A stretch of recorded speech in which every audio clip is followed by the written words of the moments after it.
Welcome back.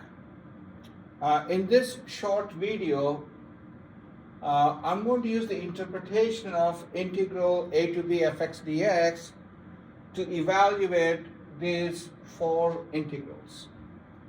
Here we are depending on interpretation. Okay?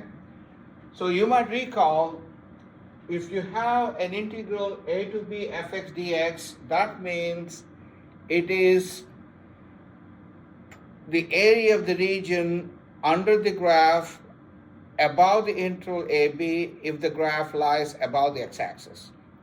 So in other words, if this is your integral AB and if the graph lies above the x-axis, the integral is the area under that graph.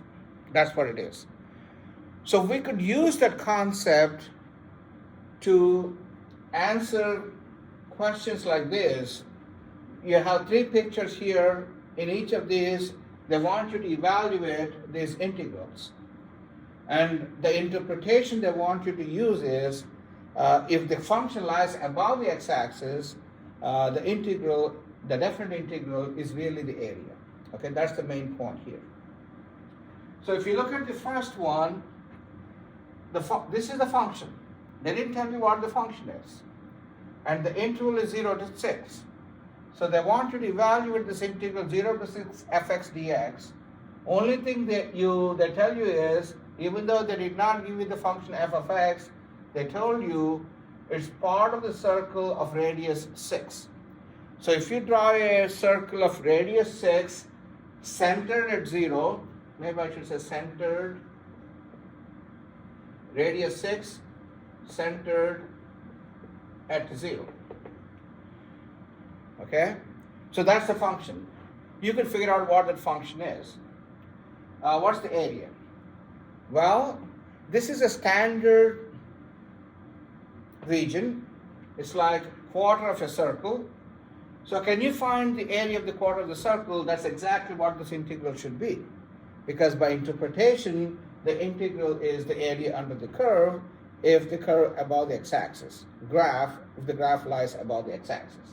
And this is in that situation.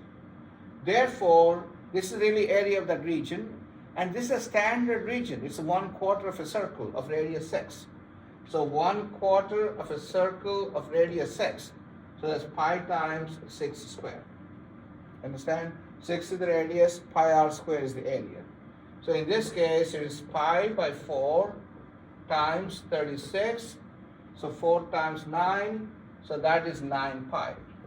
So without knowing how to evaluate the integral, we're able to come up with the answer because we use the interpretation.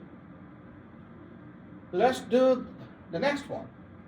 So in this case, this is my function. This piece of the line along with that piece of the line is my function.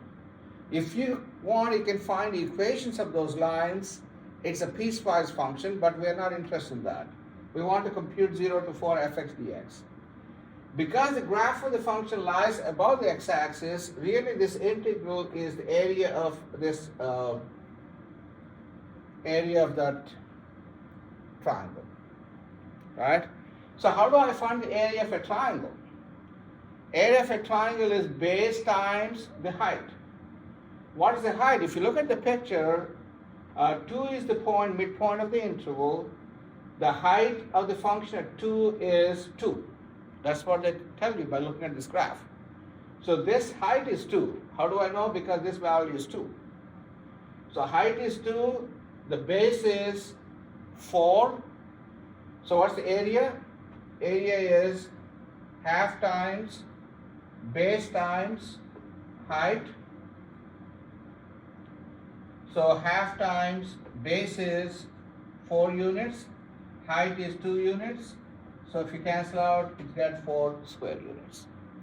So again, we're using the interpretation that the integral, if the function lies above the x-axis, is the area under that graph. Likewise here, the function is given by these two lines, and we are not going to find the function, you have to find the integral.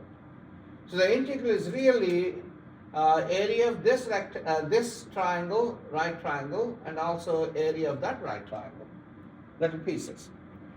The first right triangle, the height is 3, the base is 3. Therefore, the area is half times base times height. So the first triangle is half times base times height. Base is 3, height is 3. Plus the second second triangle, the base is 1 unit. The height is the value at 4, which happens to be 1 by looking at the picture. So the height is 1, base is 1. Therefore, the area is 1/2 times 1 times 1. So this is 9 by 2 plus half, that is 5 square units. So that's how we can find the areas. If the area is standard, areas like rectangles, triangles, circles, ellipses, and so on and so forth, you really don't need to know how to evaluate the integral. You can simply come up with the area by using your formulas. And that's the intent of this. But not everything is this easy.